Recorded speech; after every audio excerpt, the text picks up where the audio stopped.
The eigenfunction of 7I orbital. Eigenfunction is equal to the radial function times the harmonic function. For normalization of eigenfunction, we have this orthonormal. So it follows that the integral of r star r times r squared dr from 0 to infinity is equal to 1, and the integral of theta star theta sine theta from 0 to pi is equal to 1, and the integral of phi star phi d phi from 0 to 2 pi is equal to 1. To solve r, we have this equation. It's equal to r raised to L e raised to negative zr over na times the summation of b sub j r raised to j from j is equal to 0 to n minus L minus 1. At n is equal to 7 and L is equal to 6, n minus L minus 1 is equal to 0.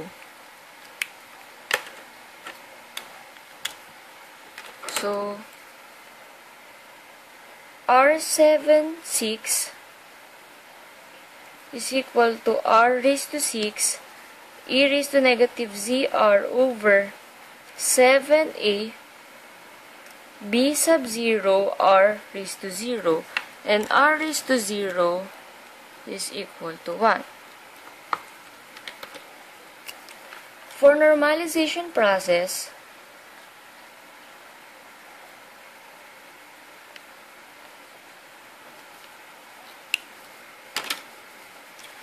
one is equal to the integral of r star r squared dr from 0 to infinity. By substituting this value, so we have 1 is equal to the integral of r raised to 6 e raised to negative zr over 7a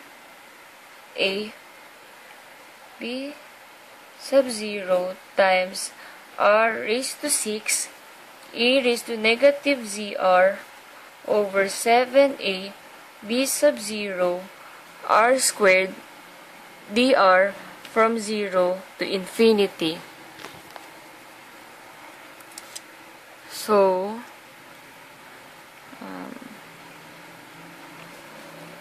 1 is equal to b sub 0 squared integral of r raised to 6 times r raised to 6 times r squared is equal to r raised to 14 times e raised to negative z negative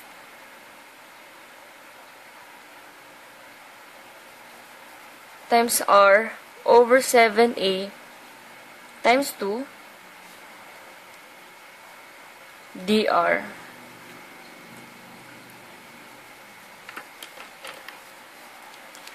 From table of integrals,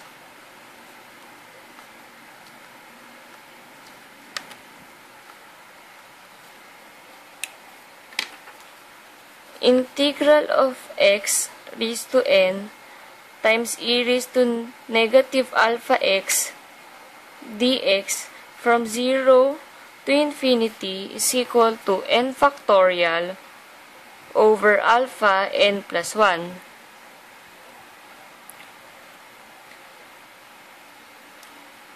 Wherein at n is equal to 14 and alpha is equal to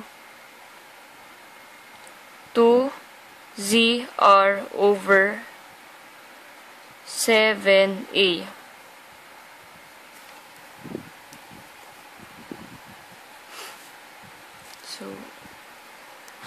So we have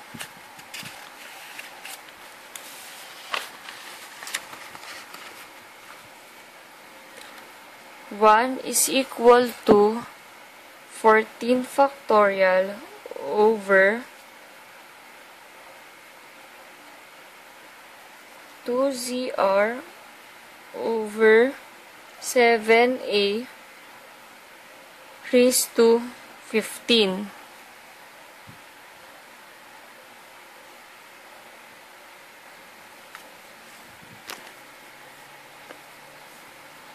Oops. We have to remove r since from table of integrals, our r represents x. So, remove r.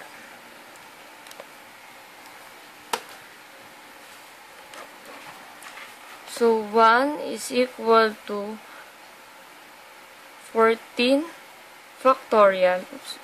Forgot to place b sub 0 squared times 7a over 2z raised to 15 times b sub 0 squared. So,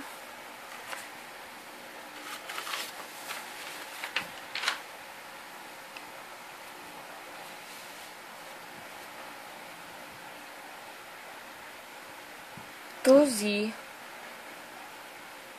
over 7a raised to 15 times 1 over 14 factorial is equal to b sub 0 squared. So, b sub 0 is equal to 2z over 7a times 1 over 14 factorial raised to 15 raised to 1/2.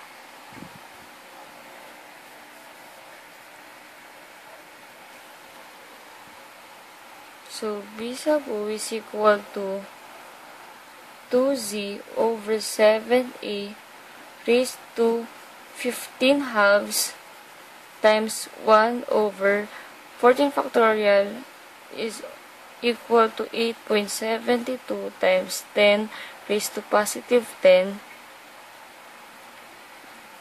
raised to 1/2.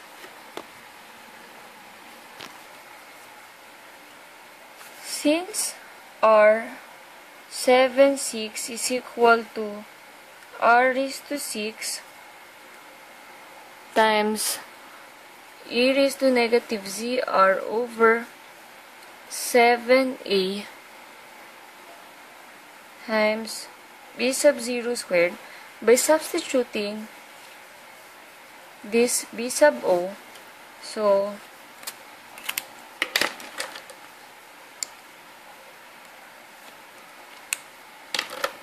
r 7/6 is equal to r raised to 6 times e raised to negative zr over 7a times, squared, times 2z over 7a raised to 15 halves times 8.72 times 10 raised to 10 raised to 1/2. To solve for theta, we have this formula. Theta is equal to sine squared theta raised to m over 2 summation of a sub j times cosine theta raised to j, where from j is equal to 0 to 4, or j is equal to 1, 3, 5, and so on, to L minus absolute value of m. This is also in absolute form.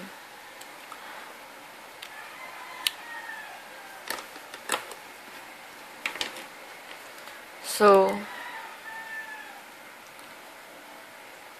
at M is equal to 3 and at L is equal to 6. So, theta is equal to sine squared theta raised to 3 halves times summation of A sub j cosine theta raised to j from j is equal to 1, 3, 2, 3. So, theta is equal to cancel. So, sine cube theta times A sub 1 cosine theta plus A sub 3 cosine cube theta.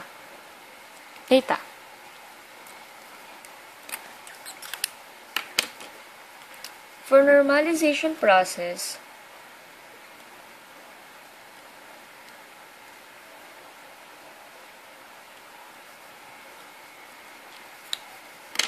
we have it 1 is equal to the integral of theta star theta sine theta d theta from 0 to pi.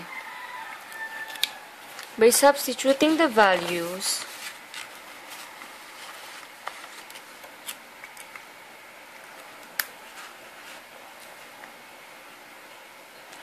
one is equal to the integral of sine cube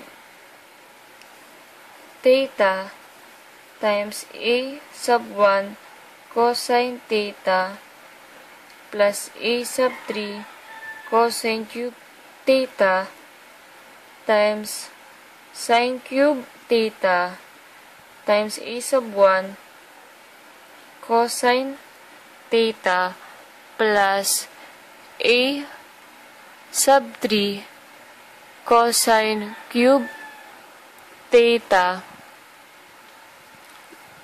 times sine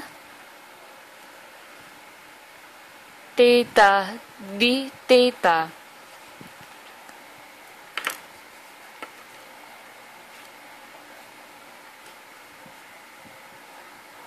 Now, we are going to use recursion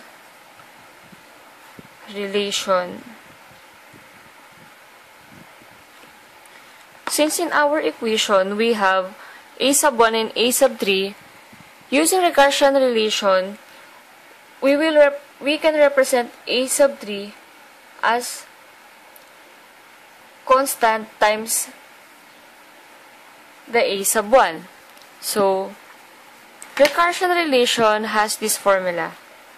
A sub j plus 2 is equal to j plus absolute value of m times j plus absolute value of m plus 1 minus L times L plus 1 over j plus 1 times j plus 2 aj.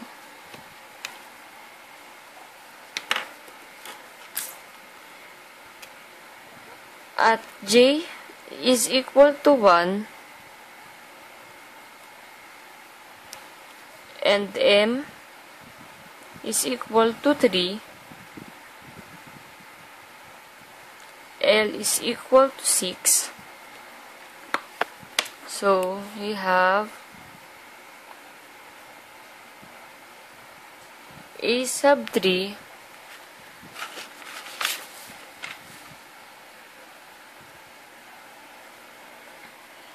is equal to 1 plus 3 is 4 times 1 plus 3 is 4 plus 1 is 5 minus 6 times 7 over 1 plus 1, 2 times 3. This is a 1. So A3 is equal to 20 minus 42 over 6 A sub 1. So A3 is equal to negative 22 over 6 A1. Therefore, A3 is equal to negative 11 over 3 A sub 1.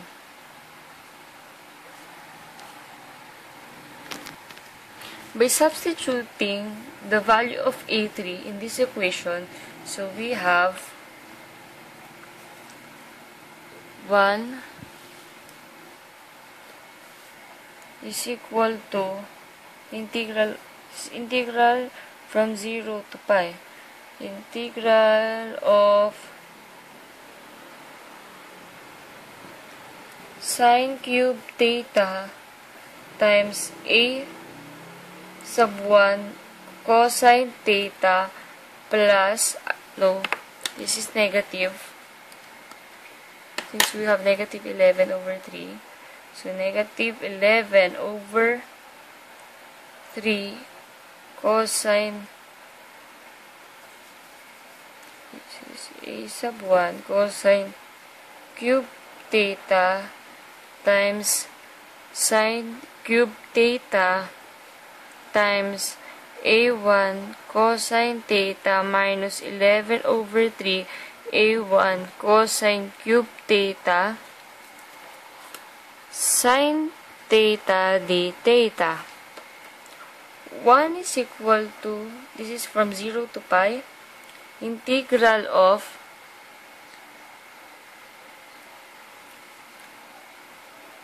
sine raised to 6 theta times the A1 cosine theta minus 11 over 3 A sub 1 cosine cube theta squared sine theta d theta.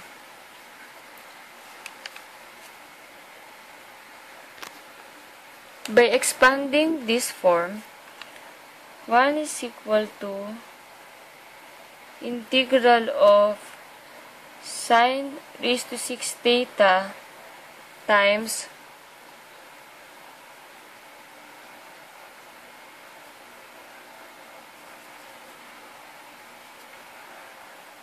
A1 squared cosine squared theta minus 22 over 3 A sub 1 squared cosine raised to 4 theta plus 121 over 9 A sub 1 squared cosine raised to 6 theta sine theta d theta.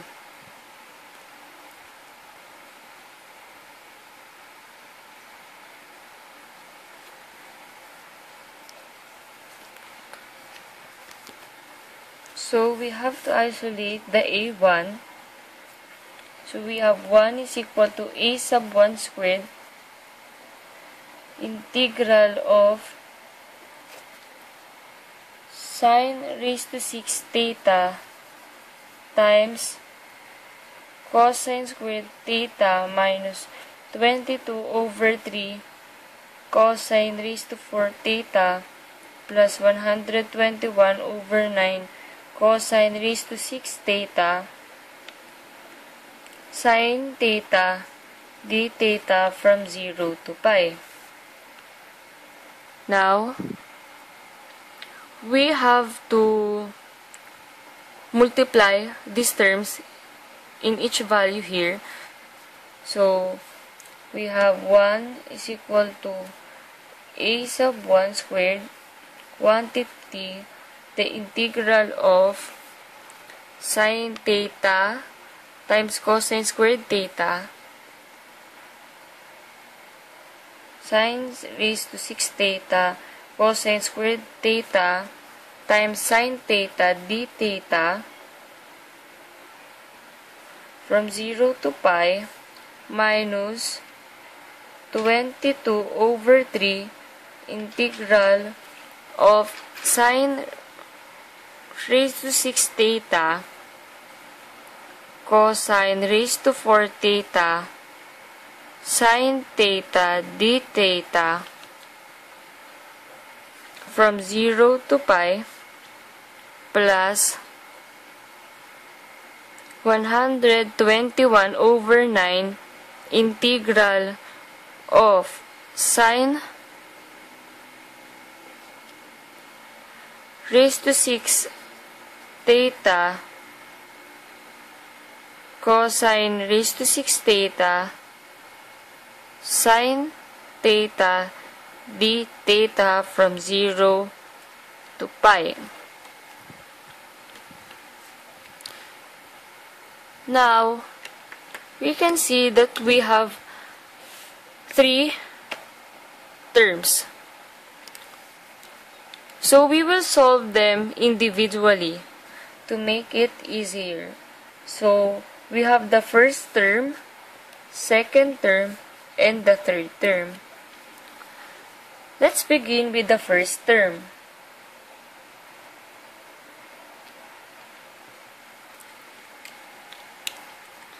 This is the integral of sine raised to 6 theta cosine squared theta sine theta d theta from 0 to pi.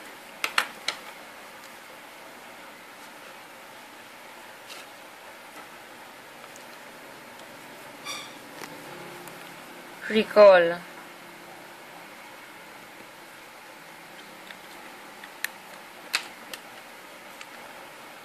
Sine squared theta is equal to 1 minus cosine squared theta. So, this integral is equal to the integral of 0 to pi from 0 to pi of 1 minus cosine squared theta raised to 3 times cosine squared theta sine theta d theta.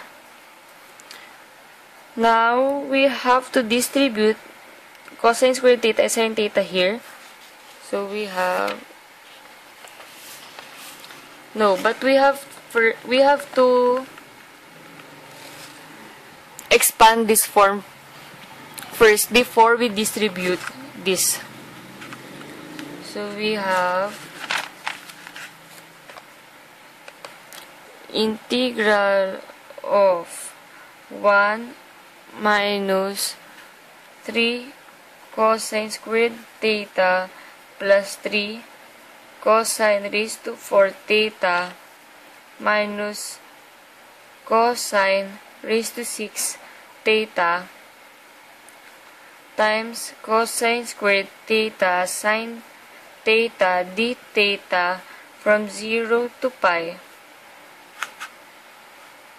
We can now distribute this cosine squared theta and sine theta. So, integral of cosine squared theta sine theta d theta from 0 to pi minus 3 integral of cosine raised to 4 theta sine theta d theta plus 3 integral of cosine raised to 6 theta sin theta d theta minus integral of cosine raised to 8 theta sin theta d theta from 0 to pi.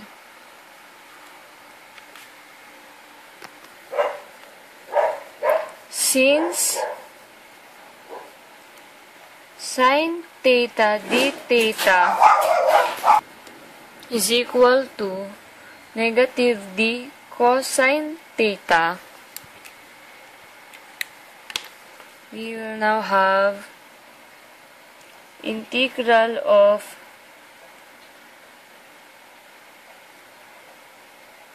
negative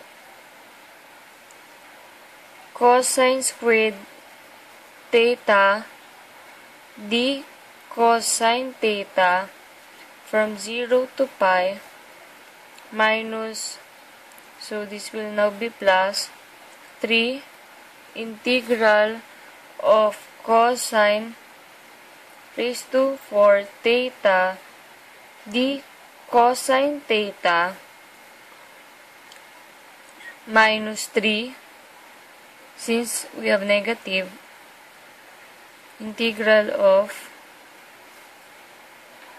cosine raised to 6 theta d cosine theta plus integral of cosine raised to 8 theta d cosine theta from 0 to pi. And integrate.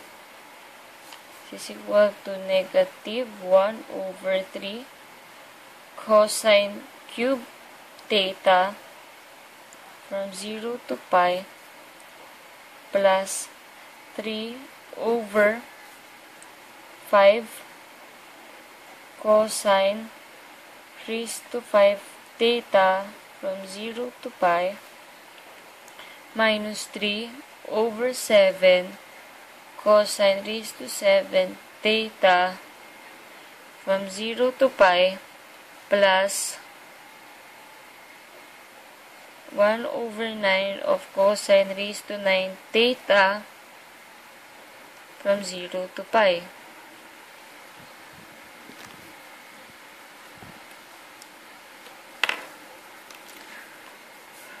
Recall that cosine pi is equal to negative 1 and cosine 0 is equal to 1.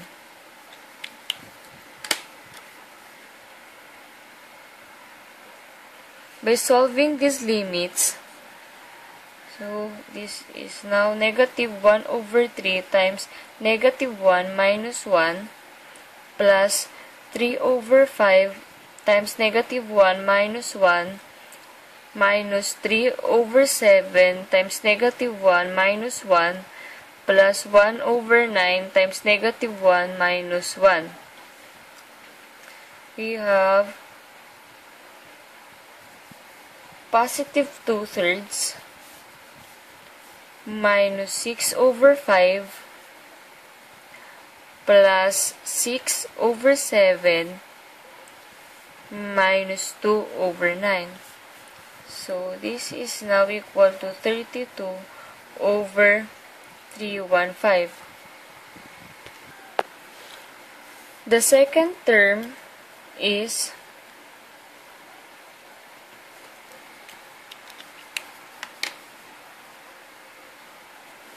negative 22 over 3 integral of sine raised to 6 theta cosine theta sine theta d theta.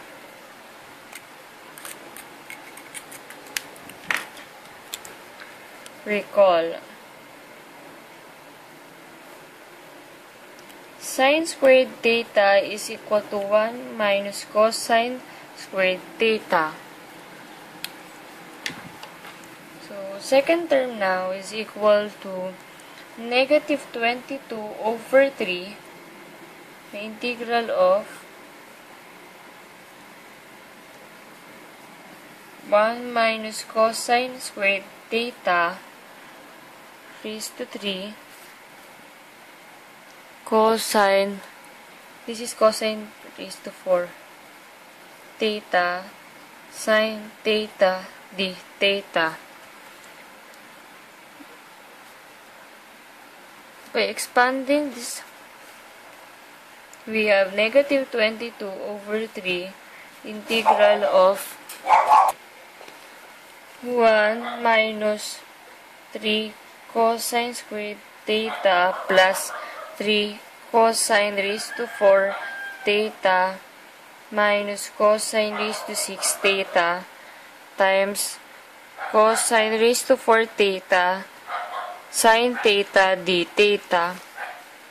So this is now equal to, substitute by distributing negative 22 over 3 quantity integral of cosine raised to 4 theta sine theta d theta from 0 to pi minus 3 integral of cosine raised to 6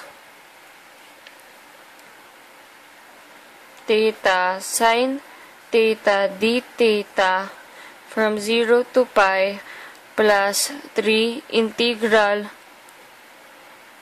of cosine raised to 8 theta sine theta d theta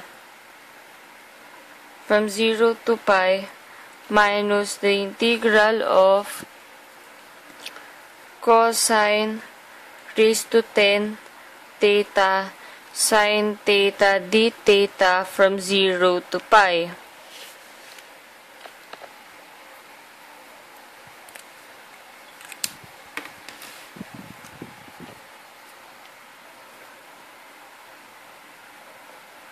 Since sine theta d theta is equal to negative d cosine theta,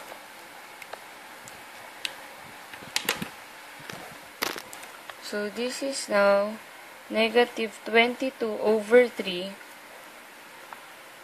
times the quantity of integral of negative cosine raised to 4 theta d cosine theta from 0 to pi plus 3 integral of cosine raised to 6 theta d cosine theta from 0 to pi minus 3 integral of cosine raised to 8 d cosine theta from 0 to pi plus integral of cosine raised to 10 theta sine theta d theta. Oops. This is d cosine theta from 0 to pi.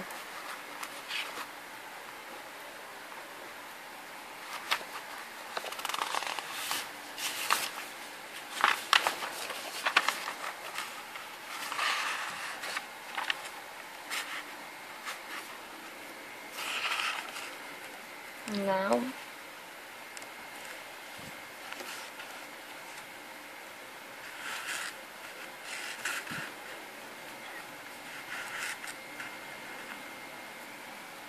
integrate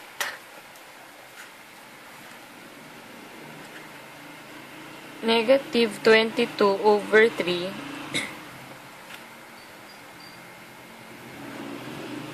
times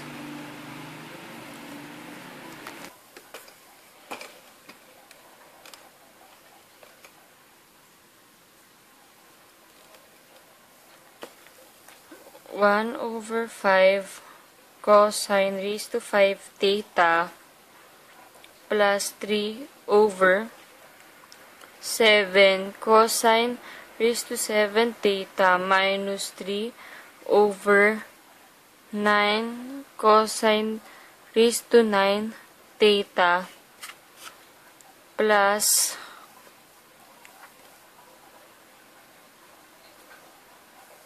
1 over 11 cosine raised to 11 theta.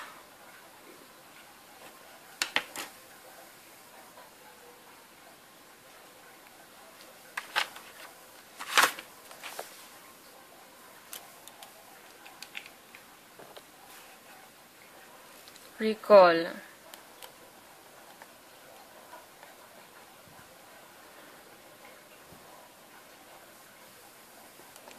Cosine pi is equal to -1 and cosine 0 is equal to 1.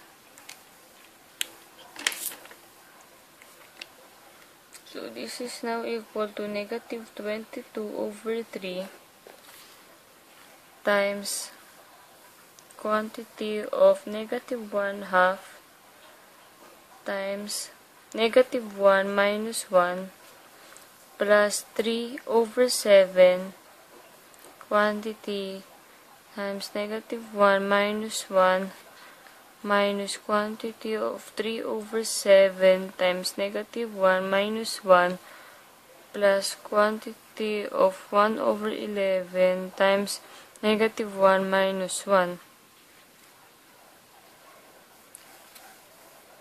We now have -22 over 3 times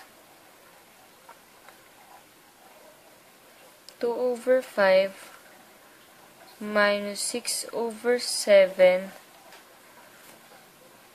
plus, this is 9, plus 6 over 9 minus 2 over 11. Simplifying it, this is now equal to -22 over 3 times 32 over 1155. For the third term,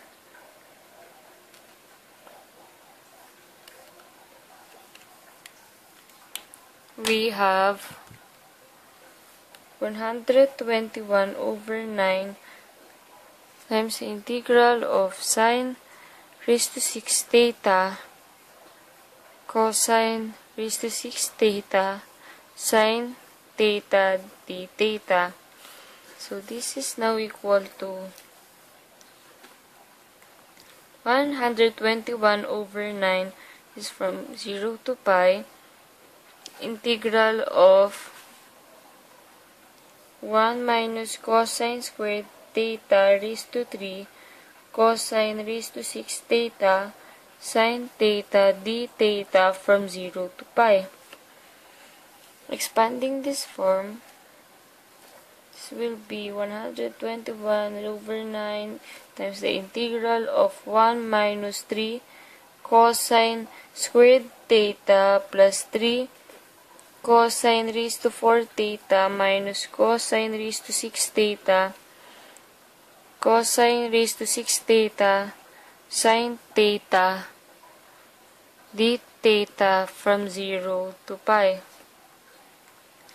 So this is now equal to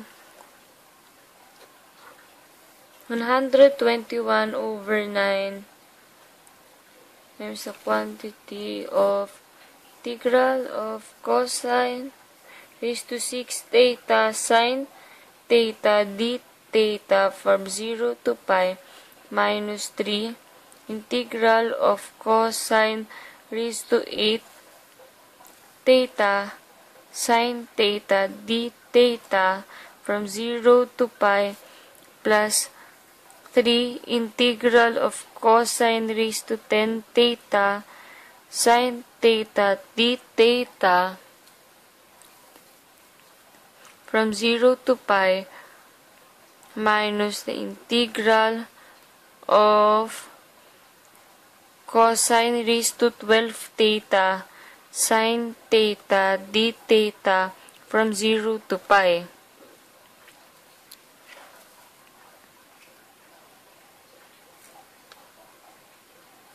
This is now equal to 121, just like in what we've done in first term and second term. Sine theta d theta is equal to negative d cosine theta. So this is now will be equal to negative integral of cosine raised to 6 theta d cosine theta from 0 to pi minus 3 integral of cosine raised to 8 theta d cosine theta minus 3 integral of cosine raised to 10 theta d cosine theta from 0 to pi plus the integral of cosine raised to 12 theta d cosine theta from 0 to pi.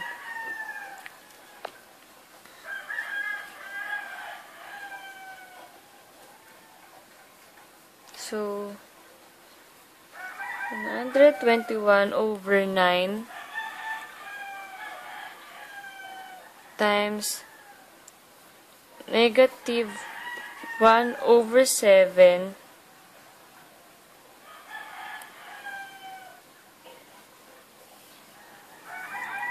cosine raised to 7 theta from 0 to pi plus 3 over 9 cosine raised to 9 theta from 0 to pi minus 3 over 11 cosine raised to 11 theta from 0 to pi plus 1 over 13 cosine raised to 13 theta from 0 to pi. Since cosine pi is equal to negative 1 and cosine 0 is 1, so we have 121 over 9 times the negative 1 over 7 times negative 1 minus 1 plus 3 over 9 times negative 1 minus 1 minus 3 over 11 of negative 1 minus 1 plus 1 over 13 times negative 1 minus 1. We have 121 over 9 times 2 over 7 minus 6 over 9 plus 6 over 11 minus 2 over 13. Simplifying it, this is equal to 121 over 9 times 32 over 3003.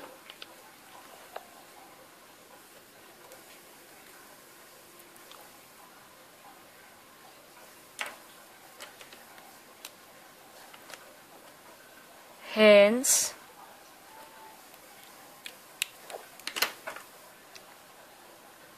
one is equal to a sub 1 squared times 32 over 315 minus 22 over 3 times 32 over 1155 plus 121 over 9 times 32 over 3003. So this is now 1 is equal to a sub 1 squared times 512 over 12,285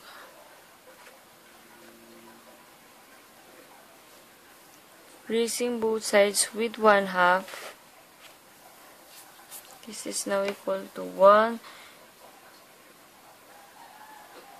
512 over 12285 raised to 1/2.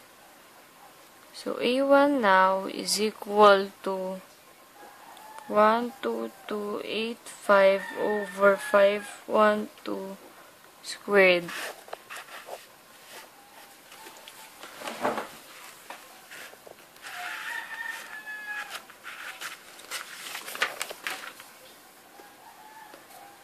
Therefore, theta is equal to sine cube theta times the quantity of A1 cosine theta plus A3 cosine cube theta. Recall that A3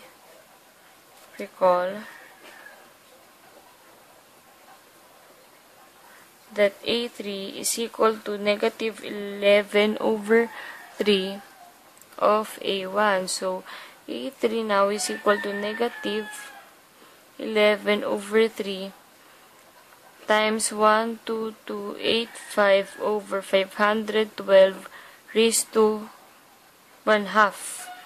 This is raised to 1/2.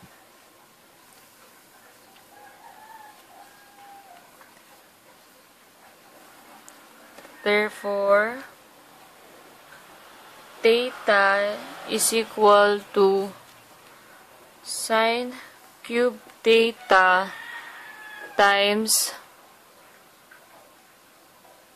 12285 over 5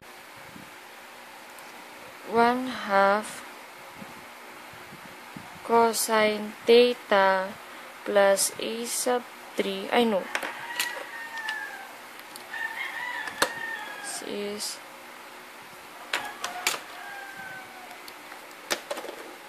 negative 11 over 3 times 12285 over 512 raised to 1/2 cosine cube theta. So,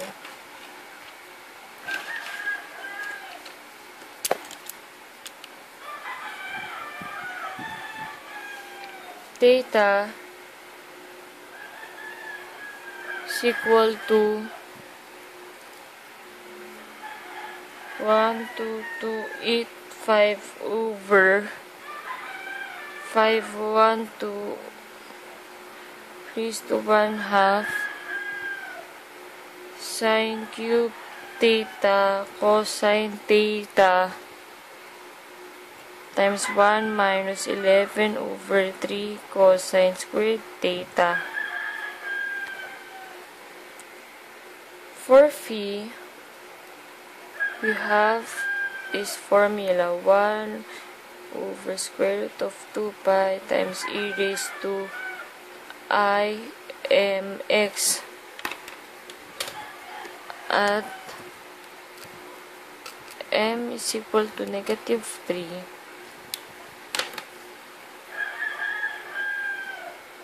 Phi is equal to 1 over square root of 2 pi e negative 3 I x.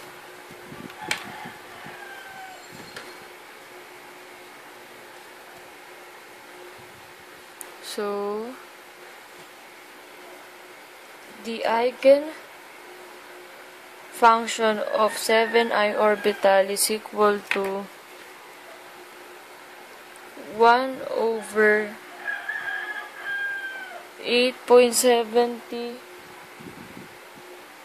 2 times 10 raised to positive 10 raised to 1/2 times 2z over 7a raised to 1/2 r raised to 6 e raised to negative zr over 7a times 12285 over 512 quantity raised to 1/2 sine cube theta cosine theta 1 minus 11 over 3 cosine squared theta is the phi of 1 over square root of 2 pi e raised to negative 3ix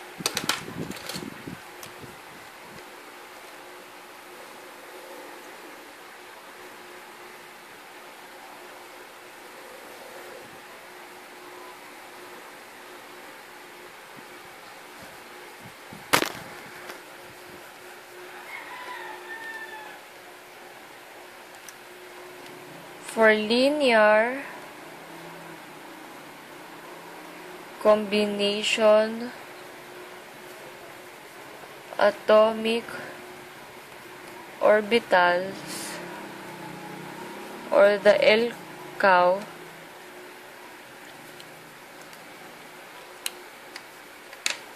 we have eigenfunction prime minus a is equal to eigenfunction of 7, 6, positive 3 plus eigenfunction of 7, 6, negative 3.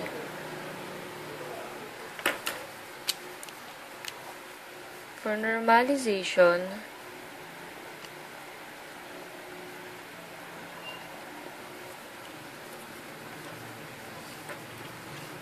one is equal to n squared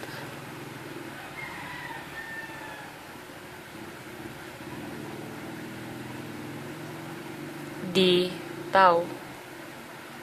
1 is equal to n squared integral of eigenfunction of 7, 6, negative 3 plus eigenfunction of 7, 6, positive 3. No, this is positive and this is negative times eigenfunction of 7, 6, positive 3 plus eigenfunction of 7, 6, negative 3.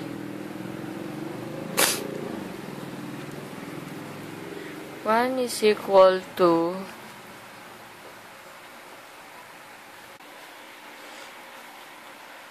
n squared integral of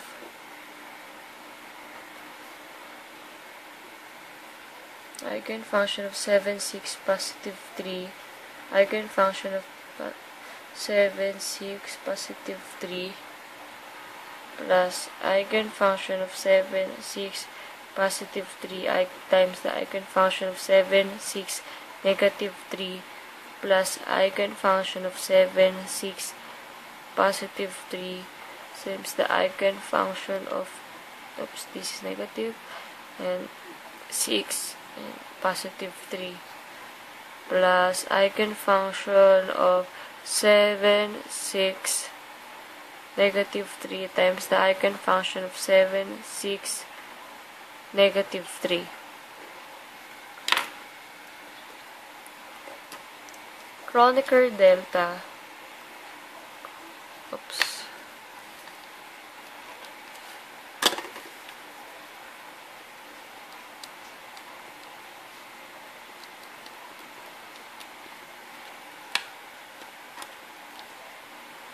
we have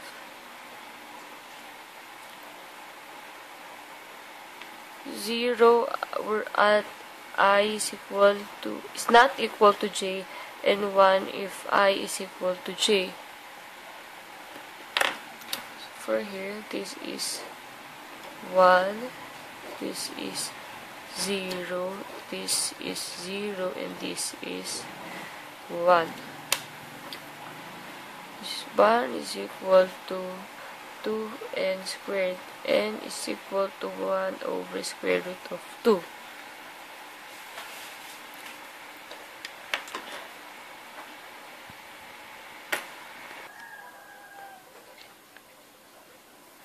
The eigenfunction,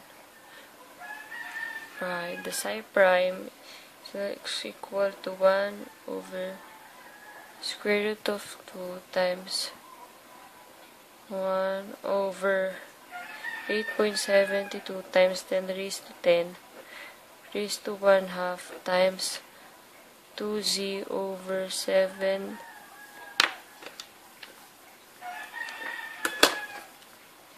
7a raised to 15 halves times r raised to 6 a negative z r over 7a times 12285 over 512 raised to 1/2 sine cube theta of sine cube theta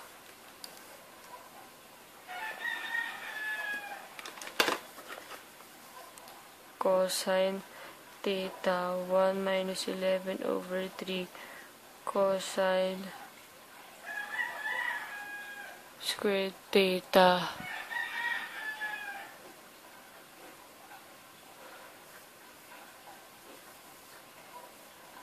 e raised to positive 3 I phi plus e raised to negative 3 I phi.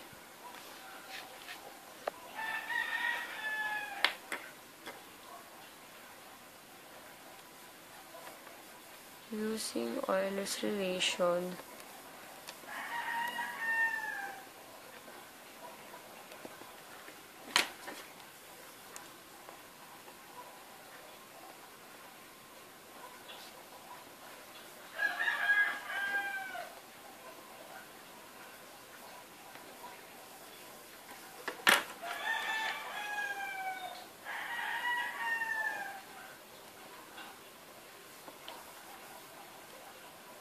therefore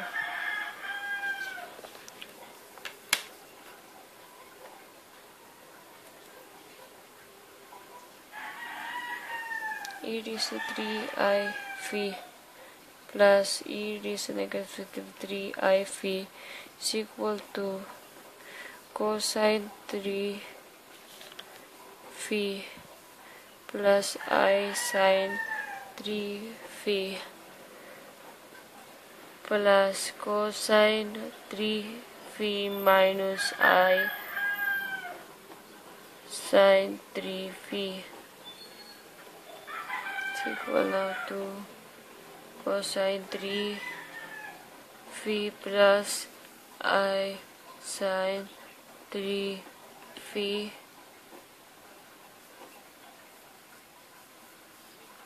cosine 0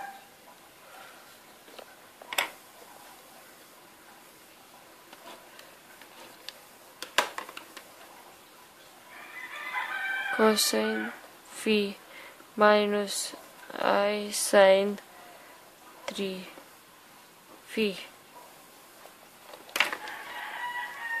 Cancel. So this is now equal to 2 cosine 3 phi.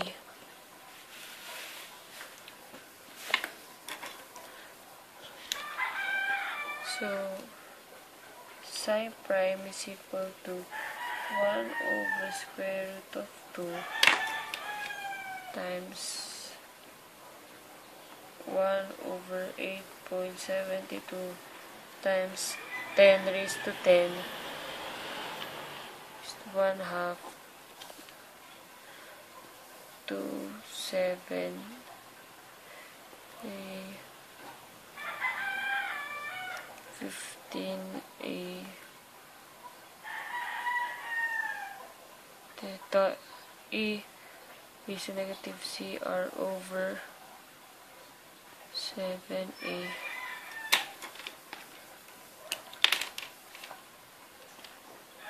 times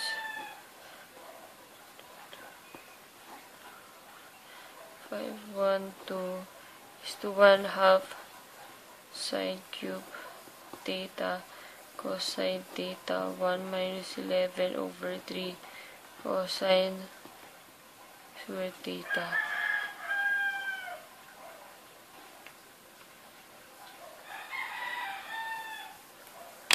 times 2 cosine 3 p.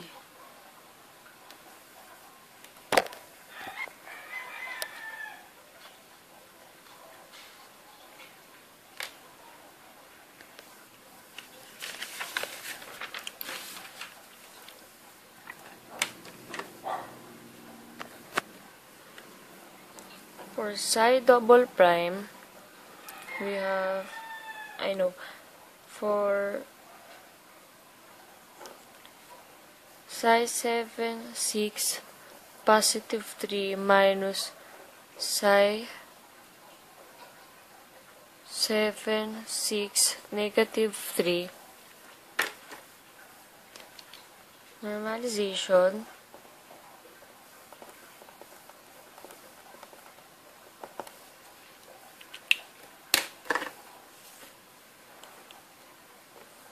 is equal to n squared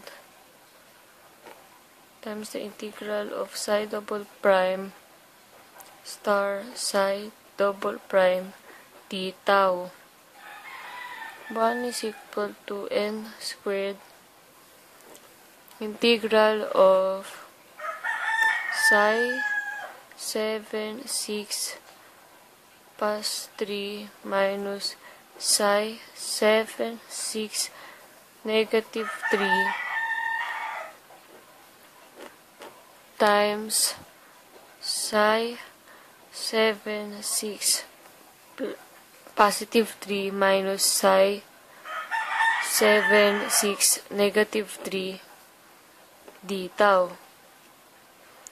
1 is equal to n squared times the quantity of 7, 6, positive 3 times psi 7, 6, positive 3 minus psi 7, 6, positive 3 psi 7, 6, negative 3 minus psi 7, 6, negative 3 psi 7, 6, positive 3 plus psi 7, 6, negative 3 psi 7, 6, negative 3. So the Kronecker delta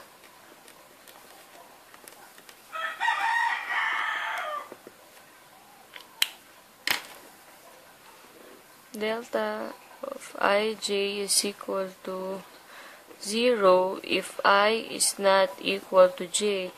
It is 1 if I is equal to j. Hence, this is 1, 0, 0,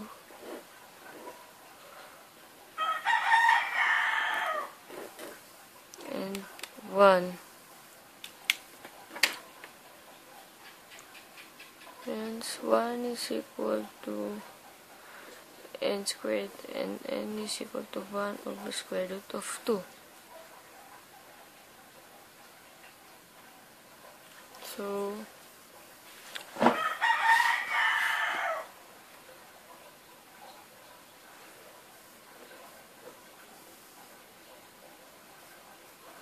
Psi squared is equal to 1 over square root of 2.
For normalization, integral of negative I d tau is equal to negative I squared is equal to 1.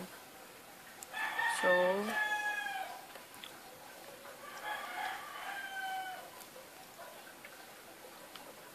psi double prime is equal to 1 over square root of 2 times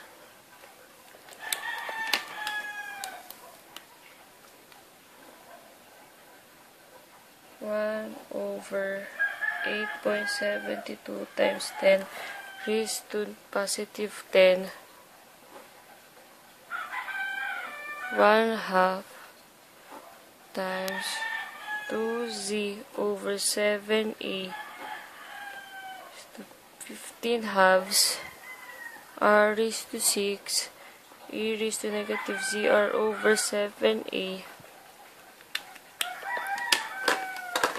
times quantity of 12285 over 512 is to 1/2 sine cube theta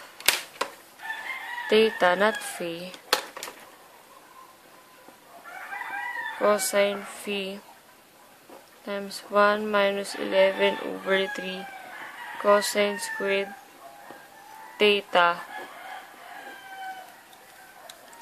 times 2 sine 3 phi.